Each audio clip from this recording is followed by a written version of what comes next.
মৰমৰ ছাত্ৰ-ছাত্ৰীসকল আমাৰ আজি ভিডিঅ'লৈ তোমালোকক স্বাগতম জনাইছো। আজি আমি চতুৰ্থ শ্ৰেণীৰ পৰিৱেশৰ পাঠ নম্বৰ 1 গছ-গছনিৰ কথা নামৰ পাঠৰ প্ৰশ্ন উত্তৰখিনি কৰিম। ইয়াৰ আগৰ ভিডিঅ'ত আমি পাঠি আলোচনা কৰিছো, তোমালোকে মনোযোগেৰে চাই যাবা। চোৱা অনুশীলনী, ইয়াত এক উত্তৰ লিখা বুলি আমাক কেইটামান প্ৰশ্ন দিয়া আছে, আমি এতিয়া এইবোৰৰ উত্তৰ কৰিম। চোৱা এক উত্তৰ লিখা ক উদ্ভিদ এজোপাৰ অংশসমূহৰ নাম লিখা। উত্তৰ উদ্ভিদ এজোপাৰ অংশসমূহৰ নাম হ'ল শিপা, গাগছ, ডাল, পাত, ফুল আৰু ফল।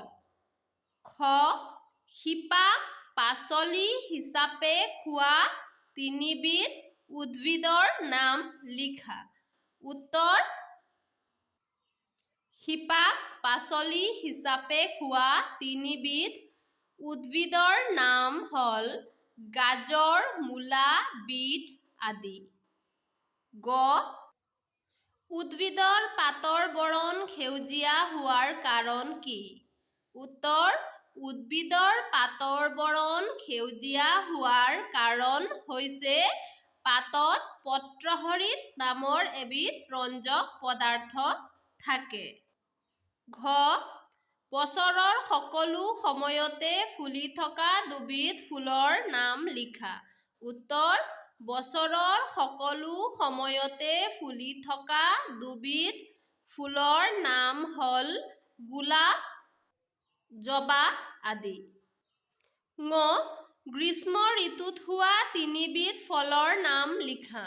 উত্তৰ গ্ৰীষ্ম ঋতুত হোৱা তিনিবিধ ফলৰ নাম হ'ল আম, কঁঠাল, লিচু আদি। প্ৰথম চ চাৰিবিধ বহুগুটীয়া ফলৰ নাম লিখা। উত্তৰ চাৰিবিধ বহুগুটীয়া ফলৰ নাম হ'ল কঁঠাল, লেটেকু, ডালিম, কমলা আদি। ২ খালী ঠাই পূৰ কৰা। ক উদ্ভিদে আহাৰ প্ৰস্তুত কৰিবলৈ গেছ ব্যৱহাৰ কৰে। কি গেছ ব্যৱহাৰ কৰে? কাৰ্বন ডাই অক্সাইড গেছ ব্যৱহাৰ কৰে। খ লিচু, জলফাই আদিৰ এটা গুটি থাকে। গ উদ্ভিদে বায়ুমণ্ডলত অক্সিজেন গেছ আৰু কাৰ্বন ডাই অক্সাইড গেছৰ ভাৰসাম্য ৰক্ষা কৰে। ঘ ফুলৰ পৰাই ফল উৎপন্ন হয়। ঙ ফুলৰ ৰং আৰু গোন্ধে কীট-পতংগক আকৰ্ষণ কৰে। ৩ শুদ্ধ উত্তৰটোত শুদ্ধ চিন দিয়া। ক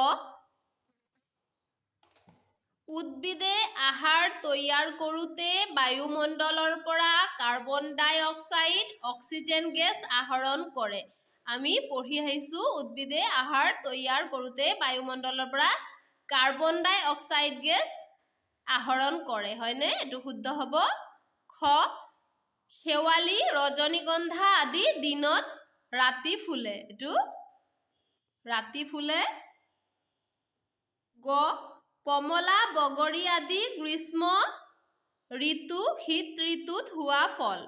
কমলা, বগৰী আদি শীত ঋতুত হয়, হয়নে?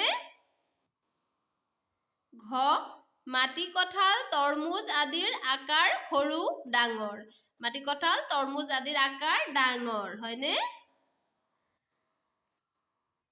এতিয়া চোৱা ৪ তুমি খাই ভাল পোৱা এবিধ ফলৰ ছবি আঁকি ৰং কৰা। এতিয়া তোমালোকে খাই ভাল পোৱা ফুলৰ ছবি এটা আঁকি তোমালোকে তলত ৰং কৰিবা। মৰমৰ ছাত্ৰ-ছাত্ৰীসকল, আমাৰ আজি ভিডিঅ'ত আমি ইমানেই কৰিলোঁ। আমাৰ পৰৱৰ্তী ভিডিঅ'ত আমি বাকী ৰৈ যোৱা এক্টিভিটিজখিনি কৰিম। আজিলৈ ধন্যবাদ।